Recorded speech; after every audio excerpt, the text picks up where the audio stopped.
This Saturday is Veterans Day, and the Raleigh County Veterans Museum is excited to host their 10th annual Healing Fields. WOAY has a sneak peek. In honesty, when people come in here, they are absolutely amazed at the amount of stuff and what we do have in this museum. You may have seen it there in Beckley, driving on Harper Road, right past Raleigh General Hospital, the Raleigh County Veterans Museum. But never judge a book by its cover. It may not look like much more than a house from the outside, but inside, it's pretty amazing. One of our bigger items that we have here besides the Battleship West Virginia is we have a cell door that is actually here from the Dachau concentration camp. We researched it for over 6 months before we finally were able to authenticate it, but it is an actual cell door from the concentration camp Dachau during the Holocaust in World War II. The museum is hosting its 10th annual Healing Fields on Veterans Day this Saturday. It starts at 2 p.m. sharp just after the Veterans Day parade through downtown Beckley. For a $5 donation, which goes directly to supporting the museum, you can have a flag placed in the Healing Field with a card attached with the information of the veteran of your choosing. This is our 10th year doing this. We actually place flags in the front lawn. It's either in honor or in memory of a veteran. And you take those flags, you give a donation of $5, and we take those flags and we make up a card. Those flags are put into the lawn. They stay there the entire week. The day also includes patriotic music, refreshments, and a short program. This year, our theme is actually POW MIA. And there is a local gentleman from this area. He went to Stratton High School, graduated from Stratton High School, and then was drafted into the United States Army during Vietnam.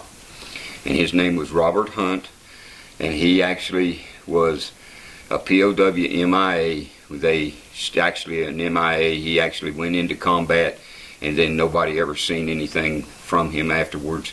They didn't know if he was POW or if he was killed or whatever.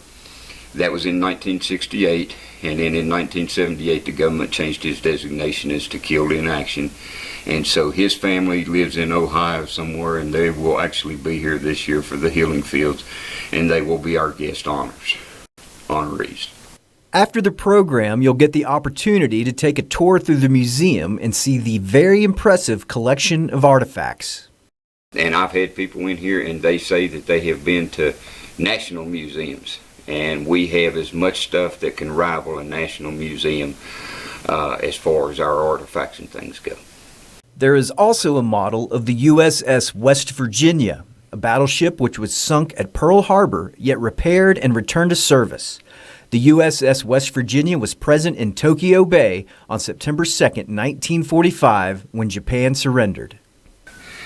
Our job is to continue to realize what history is so we do not repeat it.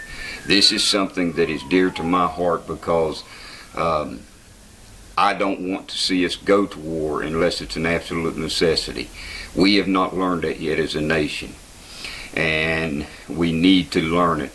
The young people of today really need to keep active and remember what their ancestors did for their freedoms for this country. This Veterans Day event is rain or shine. They are providing all the chairs they have and are encouraging anyone who can bring their own to do so. I can also guarantee you won't regret taking a tour of the museum. And I love to talk to people that have either served or their family has served, and they tell me stories and I can relate to those stories. Me, myself, during the Vietnam era, that was a real sad time in the history of this country. So, there is the effect of being able to cope a little bit better now that people come in and they want to know what has happened in the past. Reporting from Beckley, Newswatch 4.